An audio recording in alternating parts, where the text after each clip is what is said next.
Hello everyone, this is Aarti. I welcome to SR education online classes. आज के class में हम जो डिस्कस करेंगे एनसीईआरटी बुक हिंदी के कुछ इंपॉर्टेंट पेडागोजिकल फैक्ट रहेंगे टेक्स्ट बुक से रिलेटेड, उसको डिस्कस करेंगे कि किस तरीके से हमें पढ़ाना है, किस तरीके से हमें नहीं पढ़ाना, किस बातों का हमें ध्यान रखना जरूरी होता है बच्चों को पढ़ाने से पहले। तो चलिए फिर डिस्कस करते हैं। फैक्ट नंबर 1 में का है, बच्चे का परिवेश उसकी भाषा को गढ़ता है, इसलिए बच्चे के उच्चारण और शब्दावली पर परिवेश का प्रभाव होना बहुत ही ज्यादा स्वाभाविक है। ये बहुत जरूरी है कि हमें बच्चे के घर की भाषा और संस्कृति की सहज रूप से स्वीकार करना जरूरी होता है, ताकि बच्चे में सीखने का जो आत्मविश्वास है और उत्साह है उसे पैदा किया जा सके। अगले फैक्ट को डिस्कस करते हैं। रिमझिम में भाषा के कई ऐसे प्रश्न दिए गए हैं जो राष्ट्रीय पाठ्यचर्या की रूपरेखा 2005 में दिए गए सुझावों के अनुरूप बहुभाषिकता का अर्थ एक से अधिक भाषाओं का होना हमारे देश की एक सांस्कृतिक विशेषता है कि जो किसी न किसी रूप में हर कक्षा में देखी जा सकती है। आपने देखा होगा कि एक ही क्लास में अलग अलग भाषाओं के बोलने वाले छात्र उपस्थित होते हैं। चलिए अगले फैक्ट के बारे में डिस्कस करते हैं। विभिन्न शोधों आदि के माध्यम से ये बात पूरे विश्व में सिद्ध हो चुकी है कि कक्षा में मौजूद भाषाई विविधता सोचने, समझने और व्यक्त करने के तरीके का विस्तार आसानी से करती है। अगले फैक्ट को डिस्कस करते हैं। पाठ्य पुस्तक निर्माण एक सतत प्रक्रिया होती है जिसमें रचनात्मक सुधारों की गुंजाइश सदैव बनी रहती है। इस किताब के विकास में रिमझिम फर्स्ट और थर्ड के संबंध में प्राप्त शिक्षक के सुझावों और प्रश्नों को ध्यान में रखा गया है। इसी क्रम में कठिन शब्दों के अर्थ भी कहीं कहीं दिए गए हैं। चलिए अगले फैक्ट के बारे में डिस्कस करते हैं। राष्ट्रीय पाठ्यचर्या सदैव एवं शांति को चिन्हित करती है और इस उद्देश्य के लिए प्रत्येक विषय को महत्व भी देती है। शांति परक मूल्यों के विकास में भाषा की भूमिका बहुत ज्यादा महत्वपूर्ण रहती है। भाषा किसी भी संस्कृति में मूल्यों को बनाए रखने का काम भी करती है। चलिए अगले फैक्ट के बारे में डिस्कस करते हैं। दूसरों के प्रति खासकर असमानता, समता या पृष्ठभूमि के अंतर के संदर्भ में बच्चों को संवेदनशील बनाना भी भाषा शिक्षण के दौरान होना चाहिए। इसी बात का ध्यान में रखते हुए पुस्तक में सुनीता की पहिए कुर्सी पाठ एनसीईआरटी रिमझिम की बुक पढ़ी होगी तो उसमें दिया गया है। इसी तरह की अन्य सामग्री पत्र पत्रिकाओं से या स्वयं विकसित करके शिक्षक उनका उपयोग कर सकते हैं और बच्चों को बेहतर तरीके से समझा भी सकते हैं। चलिए अगले फैक्ट के बारे में डिस्कस करते हैं। शिक्षक को चाहिए कि मूल्यों के विकास में भाषा की भूमिका सुनिश्चित करते हुए कक्षा में अपने और बच्चों के व्यवहार में उसकी परिणति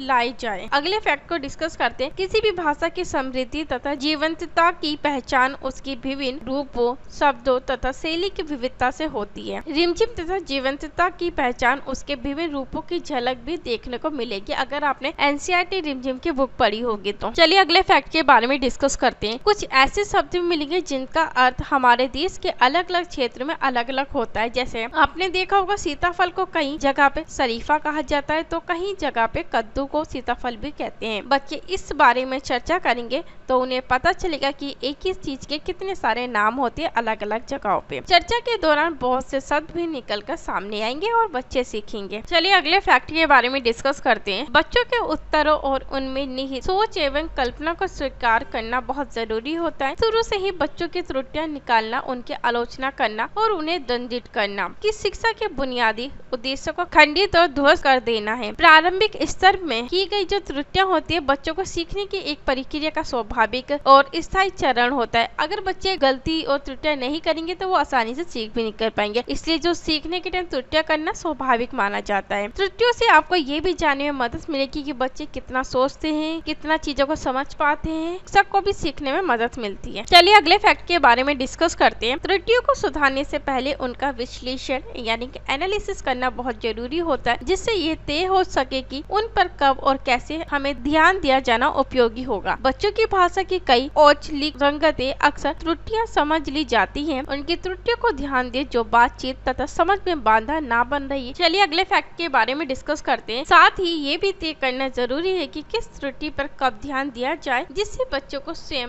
उस त्रुटि को अपनी समझ और कोशिश से दूर करने और पाने का अवसर भी प्रदान हो सके। जहाँ तक परीक्षा की बात को ध्यान में रखना अधिक उपयोगी रहेगा, मूल्यांकन के बारे में भी शिक्षक संदर्शिका में विस्तार रूप से चर्चा की गई है। आज की क्लास को यही समाप्त कर अगली क्लास में अगले टॉपिक के बारे में डिस्कस करेंगे। अगर आपको सभी टेस्ट सीरीज से रिलेटेड, फैक्ट से रिलेटेड पीडीएफ चाहिए, पीडीएफ के लिए आपको टेलीग्राम चैनल पे ज्वाइन होना पड़ेगा, जहां आपको डेली बेसिस पे पीडीएफ प्रोवाइड की जाती है। साथ ही चैनल को लाइक कीजिए, शेयर कीजिए, सब्सक्राइब कीजिए, बेल आइकन को जरूर प्रेस कीजिए ताकि हमारी आने वाली जो न्यू वीडियो है उसका नोटिफिकेशन आपको समय से मिल सके। तो थैंक यू सो मच, अपनी तैयारी करते रहिए हमारे साथ बेहतर तरीके से।